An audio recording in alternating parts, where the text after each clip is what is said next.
हेल्स paradise episode 9। इस episode के शुरुआत में साइमन सेंटा बता रहा था कि उसने इस विलेज के बारे में इतना ज्यादा इन्फॉर्मेशन इकट्ठा कर लिया है, फिर भी उसे कुछ समझ नहीं आ रहा और वो जितना ज्यादा समझने की कोशिश करता है वो उतना ज्यादा ही उलझन में फंस जाता है, जिसके बारे में सोच सोच कर साइमन सेंटा का चेहरा पूरा लाल पड़ चुका है। इसलिए सागरी उसे रेस्ट करने के लिए कहती है, जिसके बाद सब सो रहे होते हैं और केवल गाबी मारू ही जाग रहा होता है, जो कुछ समय पहले की बात याद कर रहा था, जहां साइमन सेंटा उसे बता रहे थे कि जब तक वो उस जगह के बारे में अच्छे से जान नहीं लेते तब तक वो कोई भी एक्शन नहीं ले सकते, क्योंकि एलिक्सर ऑफ लाइफ को टेंशन गार्ड कर रहे हैं और वहां पर बिना किसी प्लान के जाना उनके लिए खतरनाक होगा। लेकिन गाबी मारू इतना ज्यादा देर इंतजार नहीं कर सकता, इसलिए गाबी मारू वहां से अकेले ही निकल जाता है और जाते हुए वो सोच रहा था कि वो साउथ में बढ़ते हुए इस विलेज में पहुंचे थे, जिसके साथ अगर ट्री मॉन्स्टर होको की बात सच है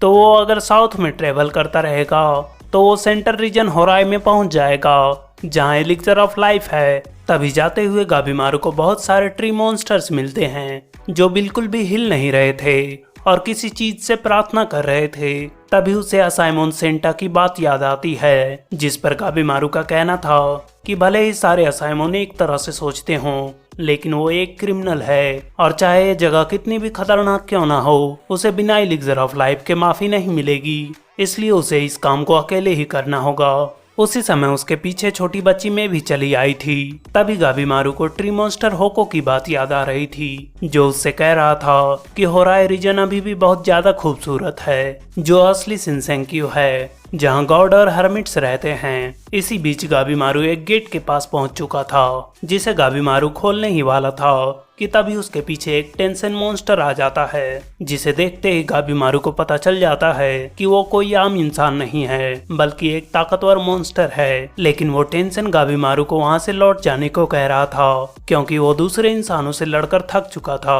और उसे इंसानों को जिंदा पकड़ कर लाने को कहा गया था, लेकिन उसने उसे भी मार दिया, जिसे गाबी मारू टोकते हुए कहता है ताकि वो इंसानों से एलिक्सर ऑफ लाइफ बना सके। जिसे सुनते ही वो टेंशन गाबी मारू पर हमला कर देता है, लेकिन गाबी मारू भी पलक झपकते ही उसके हाथ और गर्दन को तोड़ देता है, जिसे वो टेंशन मॉन्स्टर तुरंत ठीक कर लेता है और वो फिर से गाबी मारू पर हमला कर देता है, जिससे गाबी मारू को बचते हुए समझ में आ गया था कि वो बहुत ज्यादा ताकतवर है और वो सोच रहा था कि कहीं ये टेंशन तो नहीं है। जिसके बाद वो टेंशन के गर्दन को फिर से तोड़ देता है और अपने निंजा टेक्निक एसेटिक ब्लेज की मदद से उस पर हमला करता है, जिससे जलकर वो खाक हो जाता है। इसलिए गाबी मारू उस दरवाजे पर ध्यान दे रहा था। तभी वो टेंशन मॉन्स्टर जलते हुए हालत में गाबी मारू पर हमला कर देता है और उसे दीवार में धंसा देता है, जिससे टेंशन को लग रहा था कि गाबी मारू मर चुका है और वो उससे अच्छा एलिक्सर ऑफ लाइफ बना सकता था, क्योंकि वो काफी यूनिक था। लेकिन तभी गाबी मारू उठते हुए उससे पूछता है कि वो भले ही लेट हो गया हो, लेकिन क्या वो एक टेंशन है।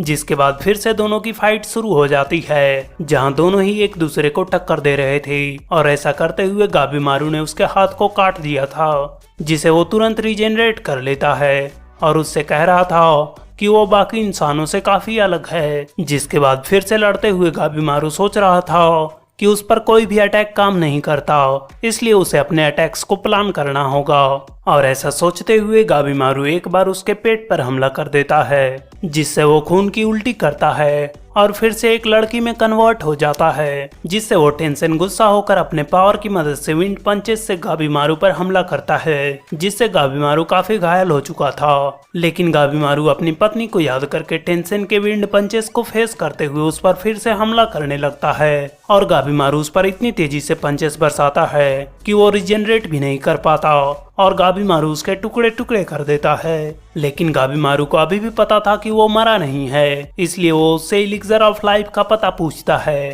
तभी टेंशन कहता है कि उसे फिर से दूसरे टेंशन से परेशान होना पड़ेगा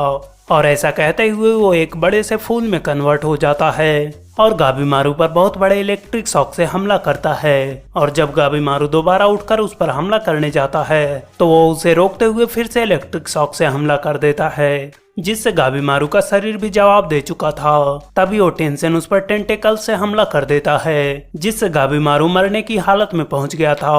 और वो अपनी पत्नी को याद कर रहा था, जो उसे उठाते हुए पूछ रही थी कि क्या वो बुरा सपना देख रहा था। और उसे फिर से रेस्ट करने को कह रही थी, जिस पर गाबीमारू उससे कह रहा था कि भले ही ये सपना हो, लेकिन वो खुश है कि वो उससे सपने में ही बात कर पाया। उसी समय टेंशन गाबीमारू को टेंटिकल्स में जकड़कर दबाए जा रहा था। तभी गाबीमारू का विलेज चीफ रूल नंबर 20 के बारे में बता रहा था, जिसके मुताबिक जब गाबीमारू मरने की हालत में होगा तो वो बिना चाहते हुए भी अपने दुश्मन को अपने साथ मारना चाहेगा, जिसके लिए उसे सोचना भी नहीं पड़ेगा। तभी गाबीमारू जलते हुए टेंशन के टेंटिकल्स को भी जला देता है, जिससे वो नीचे गिर जाता है। लेकिन टेंशन को कुछ भी नहीं हुआ था, और जब वो दोबारा उस पर हमला करने वाला था तभी वहां पर छोटी बच्ची में आकर गाबीमारू को बचा लेती है, जिससे टेंशन को समझ नहीं आ रहा था कि मैंने ऐसा क्यों किया। जिसके सवेरे साइमन सेंटा सागरी को बता रहा था कि उसने गाबीमारू के जाते ही उसे ढूंढने की कोशिश की, लेकिन वो उसे कहीं नहीं मिला। जिसे सुनकर सागरी कहती है कि गाबीमारू अगर होराई रीजन की तरफ गया होगा तो वो उसे ढूंढने के लिए उसी तरफ जाना चाह रही थी। लेकिन यूजिरिया उसे रोकते हुए कहती है कि उसे ऐसा नहीं करना चाहिए, क्योंकि वो एक क्रिमिनल है और वो अपनी मर्जी से गया है, और एक साइमन को अपने क्रिमिनल की चिंता नहीं होनी चाहिए। लेकिन तभी ट्री मॉन्स्टर होको खड़ा होते हुए कहता है कि अगर वो होराई रीजन की तरफ जा रहे हैं तो वो भी उसके साथ जाएगा, क्योंकि उसने सुबह से मे को भी नहीं देखा है, जो शायद से हो सकता है कि वो गाबीमारू के पीछे गई हो। जिसे सुनते ही यूजिरिया उससे पूछती है कि क्या वो उसे होराई तक पहुंचा सकता है, जिस पर होको उन्हें हाँ में जवाब देता है, और अब यूजिरिया भी उनके साथ जाने के लिए तैयार हो गई थी। जिसके बाद वो सब होराई की तरफ जा रहे थे,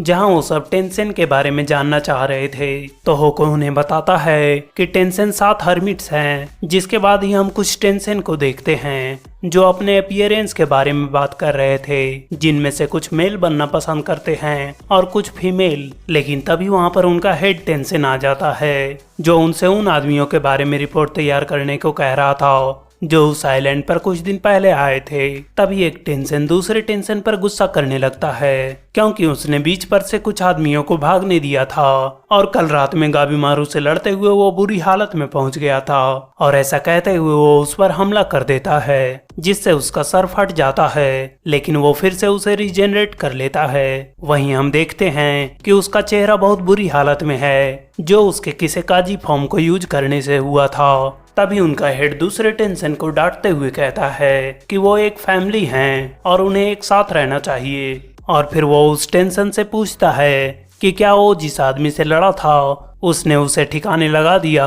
जिस पर वो कहता है कि उसने उन्हें अधमरा करके गड्ढे में फेंक दिया था। लेकिन उनका हेड उसे बताता है कि वो उस गड्ढे से बचकर निकल गए, इसलिए उसे नहीं लगता कि ये सब कोई मामूली इंसान है। जिसके बाद वो एक टेंशन से पूछता है कि जिससे वो कल लड़ा था क्या उसने उसे मार दिया, जिस पर वो टेंशन उसे झूठ कह देता है कि उसने गाबीमारू को खत्म कर दिया। और फिर वो सब एलिक्सर ऑफ लाइफ को पीते हैं, जिसे पीते ही घायल टेंशन का चेहरा ठीक हो जाता है। तभी ट्री मॉन्स्टर होको बता रहा था कि वो 7 टेंशन नहीं हैं, बल्कि वो एक ही हैं जो 7 अलग अलग भागों में कन्वर्ट हो गए हैं, जिसके बारे में उसने बचपन में ही सुना था। जिस पर यूजिरिया उससे पूछती है कि क्या वो अपने बचपन में एक पत्ता था, जिस पर होको बताता है कि वो बचपन में उसके जैसा ही इंसान था। तभी वो सब उसी जगह पर पहुंच जाते हैं जहां पर बहुत सारे ट्री मॉन्स्टर्स थे, जहां पर होको उन्हें बताता है कि उनका गांव हजारों सालों से फल फूल रहा था।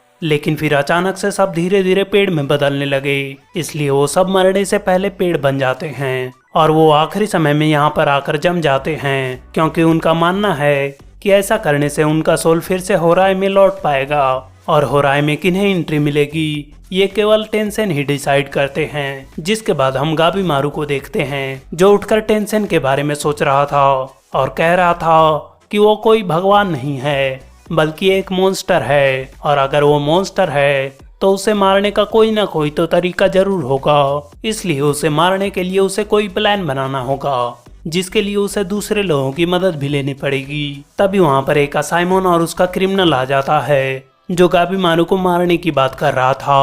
और गाबीमारू उसे गुस्से से घूर रहा था। जिसके साथ ये एपिसोड यहीं पर खत्म होता है। तो मिलते हैं नेक्स्ट एपिसोड में। तब तक के लिए like, share, comment and subscribe to my channel.